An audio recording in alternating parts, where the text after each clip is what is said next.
Assalamualaikum warahmatullahi wabarakatuh. Para rawuh ingkang kula hormati, para keluarga temanten ingkang bahagia. Sumangga kita sedaya ngaturaken puji syukur dumateng Gusti Kang Maha Agung ingkang sampun maringi kita sedaya nikmat lan rahmat sehingga kula lan panjenengan saged kempal wonten dinten iki kanthi sehat walafiat. Sholawat kaliyan salam sumangga ugi kita aturaken dumateng junjungan kita Nabi Muhammad sallallahu alaihi wasallam.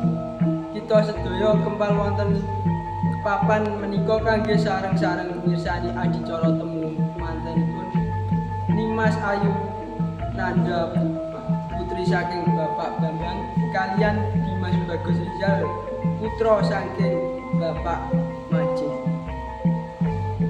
Saderengipun kula dados pranata cara wonten dinten iki badhe ngaturaken rantamaning adicara sakmenika nunggih.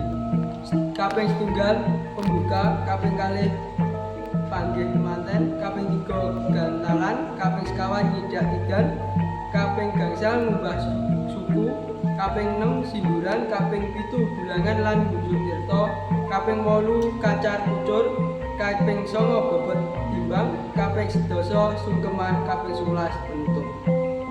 Para rawuh ingkang kula hormati, adicara kaping pisan inggih menika pembuka.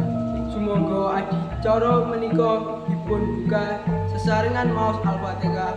Mugi-mugi adicara semangke saged lancar. Amin. Saklajengipun adicara kaping kalih panggih temanten. Sakmenika temanten putri mijil saking papan anggene busanani awak kangge kapanggih temanten kakung. Adicara ingkang kaping 3 inggih menika gantalan. Mancik adicara kaping sekawan inggih menika ngidak igan. Inggih menika gantalan. Maca adicara kaping sekawan inggih menika ngidak igan. Adicara ingkang kaping gangsal ngubah suku temanten kakung ingkang dipun tindakaken dening temanten putri. Adicara kaping 6 inggih menika sinduran. Lajeng dumateng acara kaping 7 dulangan lan bunjuk tirta ingkang dipun tindakaken temanten putri kaliyan temanten kakung. Adicara kaping 8 kacar kucur ingkang ngadahi makna menawi temanten kakung gadhah kewajiban nafkah keluarga.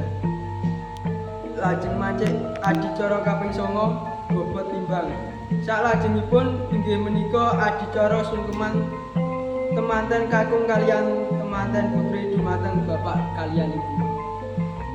Para rawuh lan keluarga temanten ingkang bahagia, saking pangestu jenengan sedaya adicara panggih temanten dinten iki saged rampung nganti lancar. Kula aturaken matur suwun ingkang kathah dumateng panjenengan sedaya. Saklajengipun kula dados pranata cara ngaturaken pangapunten ingkang kathah. Menawi kula wonten kalupatan ugi babagan ingkang kirang trep dumateng panjenengan sedaya.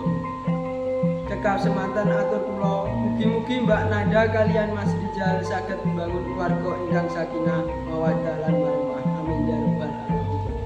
Cekap semanten wassalamualaikum warahmatullahi wabarakatuh.